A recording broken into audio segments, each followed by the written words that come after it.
Nous avons vu dans la précédente vidéo ce qu'étaient les labels, les étiquettes.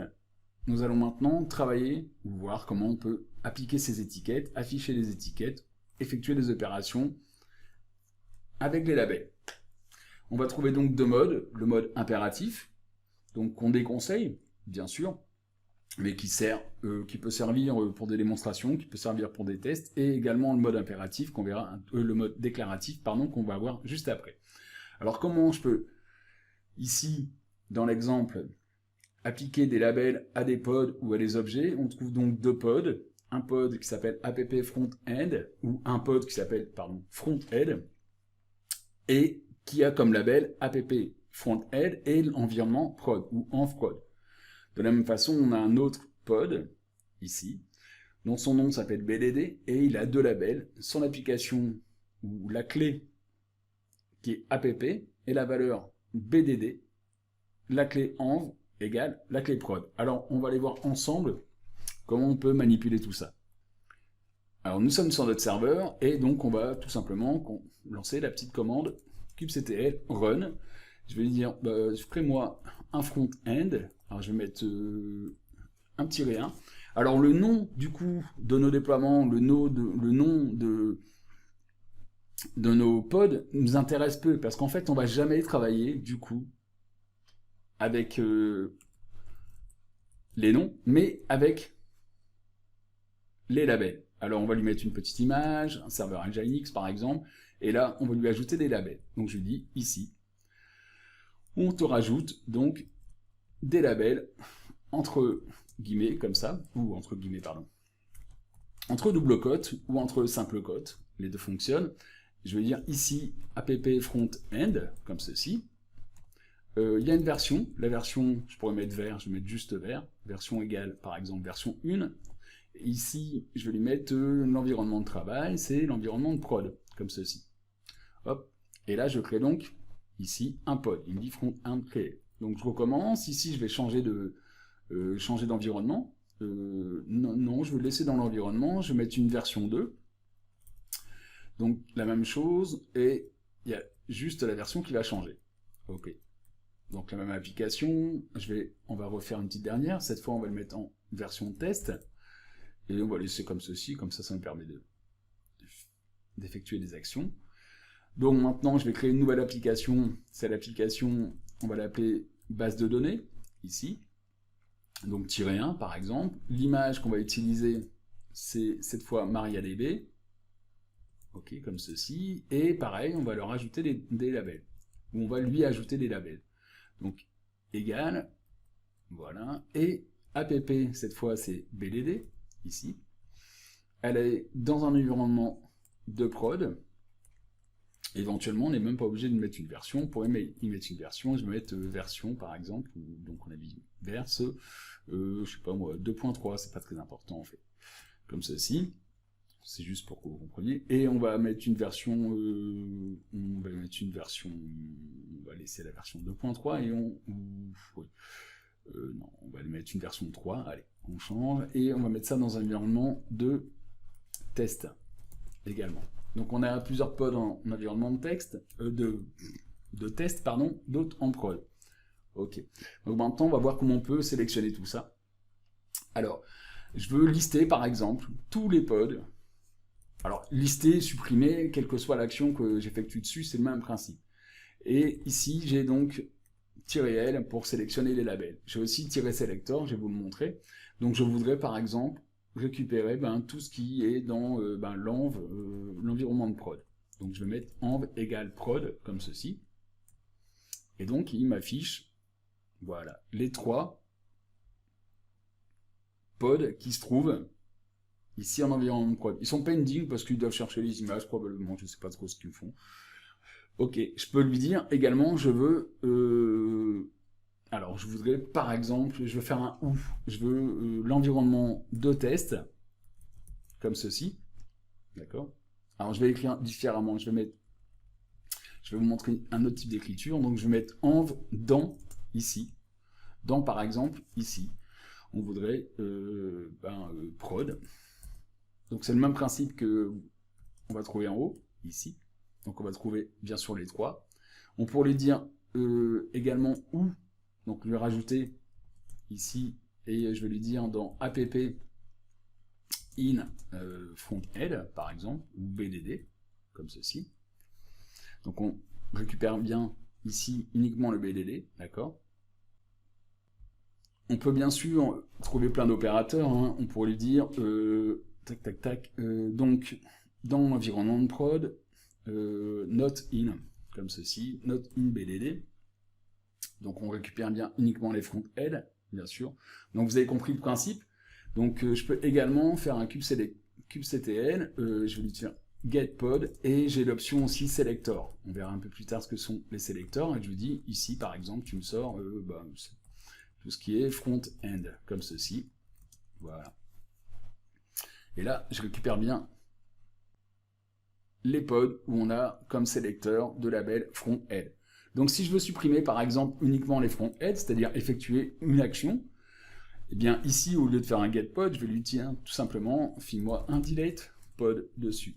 Donc il va supprimer, vous voyez, les pods front 1, 2, 3. Et j'aurais pu lui dire, faire des sélections, tu me supprimes, comme ici par exemple, on avait fait, tout ce qui est en prod, ok, par exemple, tout ce qui est en prod, tout ce qui est en dev ou en test, ici.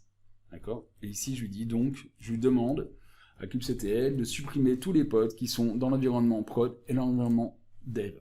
Voilà. Il me dit que je ne sais pas écrire, mais il me propose quand même qu'est-ce que je souhaite utiliser. Donc vous voyez, j'ai bien supprimé donc les deux pods. Donc l'idée, c'est quoi? C'est de travailler uniquement par label. Du coup, tous nos objets, on va les labelliser. Labelliser par rapport aux applications. Les versions d'application, quand on va voir des versions d'environnement, typiquement le nom, des propriétaires par exemple aussi, des services, on peut dire pour ce service un tel. Donc vous voyez qu'on va organiser en fait tout simplement nos données par label. Et on pourra dire aussi, on va voir ça plus tard, donc labelliser les nœuds et appliquer en fait, dire toi tu vas uniquement t'exécuter que sur les nœuds qui ont telle opération. On va voir ça un tout petit peu plus tard. On trouve donc le mode impératif, mais on trouve également le mode déclaratif. Donc le mode déclaratif, vous voyez, on utilise pour ce faire des manifestes. Et on conseille d'utiliser manifeste, bien sûr, on a déjà vu pourquoi, le pourquoi d'utiliser les manifestes et pas le mode impératif. Le mode impératif, comme je dis, c'est bien pour faire des tests ou charger rapidement quelque chose quand on veut tester en formation aussi, pourquoi pas. Alors regardons ce que ça peut donner. Donc ici, donc j'ai un petit truc qui s'appelle pod.yaml, donc un petit manifeste. On voit qu'il a un petit nom. Il utilise une image qui s'appelle Nginx, et ici, donc, on va tout simplement, dans les métadatas, ici, leur ajouter des labels. Donc, je vais ici ajouter label 2 points. Je passe à la ligne, toujours app, toujours des espaces, hein, bien sûr, app, je vais mettre un front-end, comme ceci. Donc, front-end. Et pareil, donc vers 2 points, vous voyez que là du coup c'est les 2 points, la version 1, et ici l'environnement, par exemple, l'environnement de prod. Ok. Et donc voilà son petit nom, il est là, serveur web. D'accord. Donc j'aurais pu l'appeler serveur web prod par exemple, comme ceci. Et je vais appliquer mon manifeste. On sait comment on applique un manifeste maintenant. Donc j'applique ici. Alors je peux utiliser create également, mais je vais préférer apply et notre petite pod. Donc si on n'a pas d'erreur, on a nos pods qui est en train de se créer. Ah oui, j'ai fait une petite erreur. Ok, comme on peut le voir, ici, on va tout simplement coter. Autrement, il doit me le prendre, non pas comme une chaîne de caractères, ça va être quelque chose qui doit ressembler à ça. Moi, je pense, autrement, je l'enlèverai rapidement, mais je pense que c'est ça. On voit ici donc les labels utilisés.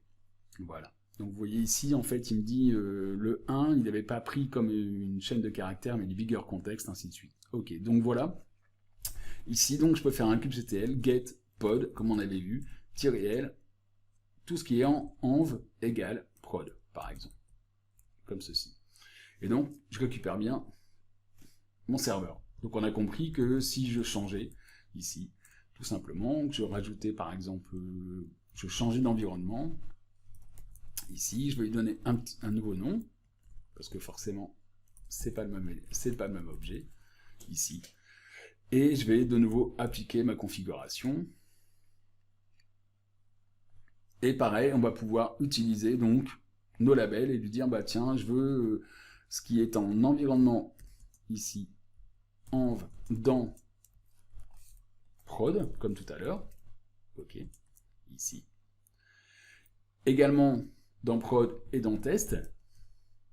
Donc on va se retrouver bien sûr avec deux. Et par exemple, ici, on pourrait mettre, on pourrait lui indiquer version dans, par exemple, la version 1, ou not in, ça vous avez compris. Bien sûr, on a tous ces... Ok. Et on trouve les deux. Parce qu'on a les deux en version 1, dans test. Ah oui, d'accord, ok, j'avais pas changé de version, mais c'est pas important, vous avez saisi l'idée. Donc si je veux supprimer tout ça, donc on a vu comment ça fonctionnait, je vais appliquer des actions sur des objets dont le label est ceci, cela.